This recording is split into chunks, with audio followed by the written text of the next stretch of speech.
The Garden Report is brought to you by FanDuel, the exclusive wagering partner of the CLNS Media Network. Hey, Bobby Manning here. Welcome to the Garden Report. The Celtics are down 2-0 to the Heat after a 111-105 loss that looked a lot like Game 1. Losing a double-digit lead before halftime and squandering a late lead as the Heat finished on a 22-9 run after a dust-up between Grant Williams and Jimmy Butler that'll headline many stories after this game. His response in the locker room already blowing up. Jimmy saying it fired him up for a finish where he scored 4 straight baskets to erase the Celtics' lead. And they ended up building on that lead to go up by 5 after a big Gabe Vincent shot late in this game. Josue Pavon. Grant returned tonight like we both wanted. Right. Cedric Maxwell wanted in our preview. That's right. He had some intel. I think everyone wanted Grant back at this point, especially over Peyton Pritchard, who struggled in the first game. Grant did not play. Hadn't played since Game 5, really, of the last series. And he played solid tonight. 4-6, 9 points. Was a -6, but that dust-up with Butler is going to end up defining his night. The Garden Report is brought to you by FanDuel. New customers can get a no-sweat first bet up to $1,000 when you go to FanDuel.com/Boston. Unfortunately, that's going to be the case, Bobby. I agree with you on that. But, I mean, the way I look at it is at least somebody got into someone's face from the Celtics team, because it seemed like nobody wanted to do anything like that. It was just, I don't know if they were just so shocked at the fact that they couldn't get this offense going, or shocked at the fact that the Miami Heat went out and eliminated or wiped out a double-digit deficit for the second time in the same game. But one way or another, I mean, I don't... Yeah, did he poke the bear? Sure. I mean, that type of thing happens to superstars at this stage, on this level, especially someone like Jimmy Butler. But is that the reason why this team lost? I don't think so. Maybe one of many, many others that are stacked up way above it. And it's the one thing I felt like you should expect out of Grant Williams. I mean, it wasn't like he went out there and mucked up the game, right, Bobby? It wasn't like he was out there just throwing elbows and just ruining things. No, he was making plays. He got it emotional, got into Jimmy Butler's face. And is anybody surprised? I mean, Grant Williams isn't going to back down from anyone. And again, that type of fight, that type of energy, that's what you're going to get from someone like Grant Williams, especially a version of Grant Williams who hasn't played meaningful minutes in over a week. Right. He wanted to make an impact somehow. We saw him talking to a ref during the early segment when he didn't play. We saw him talking to Kyle Lowry in a little dust-up in the first half. Got shoved there. So multiple skirmishes, if that's what you want to call them, Grant's part of in this game. Didn't get a technical for the first one. Him and Butler, I think, both walked away with techs after the notable one late in the game. Right.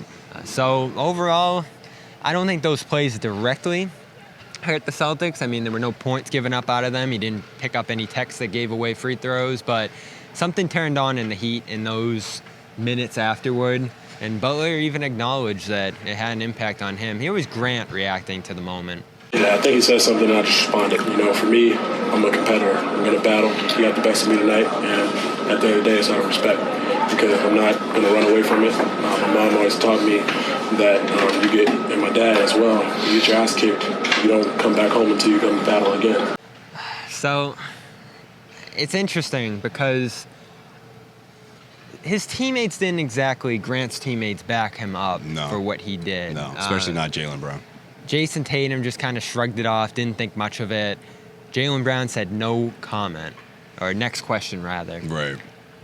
So, again, we're reading into it, but do you think the Celtics liked what he did here?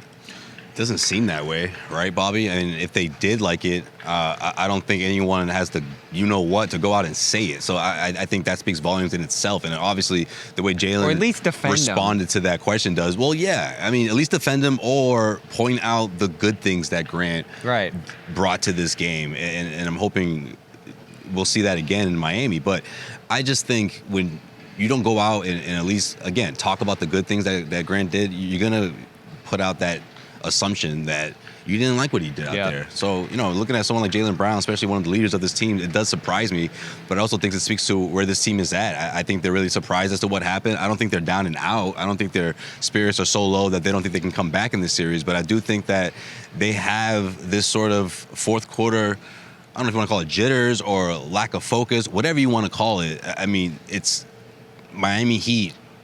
It's the fact that the Miami Heat have space in their head. You know what I mean? Like they're in their head, especially in the fourth quarter, and it's showing. And in court, Miami Heat have no reason to fear this team, and that's showing as well. No, yeah, and you stack up the positives. Three-point shot late, the pocket catch and finish inside. Had a tough miss against Bam in there and fouled Butler on the and one before the little skirmish. But he entered the game and chased down this Tatum miss in transition and put it back in. He's on the floor diving for a loose ball, and the bench is going crazy over there. So what are the negatives? He gave up a couple buckets to Butler. I mean, anyone was going to do that.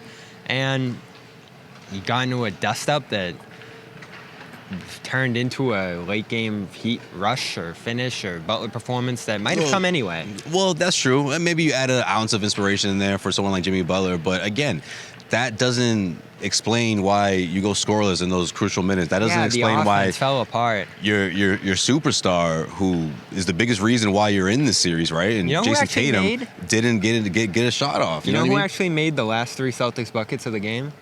Who's that? Grant Williams. The last 3? Yeah. Well, over the last 8 minutes there. So will Grant play again? I guess I'll ask you simply in Game 3. Yes, and he should. I think he should. You know, with the Celtics, what they were doing in that first half and what he brought to the game. I mean, look, stripping Bam Adebayo. I mean, to use an analogy that John would use on the show, like if you brought someone in to this basketball game, he had no intel as to who's who and all that, and just to analyze the game exactly from outer space, as he would say, and just to ask them to just analyze the game for just give us the eye test. He would say, this guy needs to play all the time, and it remains true, I think, in this series. Agreed. I'm right there with you. What do you think? Should Grant keep playing? We'll talk about the position the Celtics are in now going into that Game 3 in our next video here on Celtics All Access, and catch all the reaction, including Grant Williams on CLNS Media. We're Miami bound. We'll see you down there. A little more on that in a minute. But check out our Instagram. We just did a video talking Grant over there as well. And, of course, Josue, Pavon, Bobby Manning. This has been the Garden Report. Celtics lose 111-105. CLNS Media's Celtics coverage is brought to you by FanDuel. New customers get a no-sweat first bet up to $1,000. That's bonus bets back if your first bet doesn't win.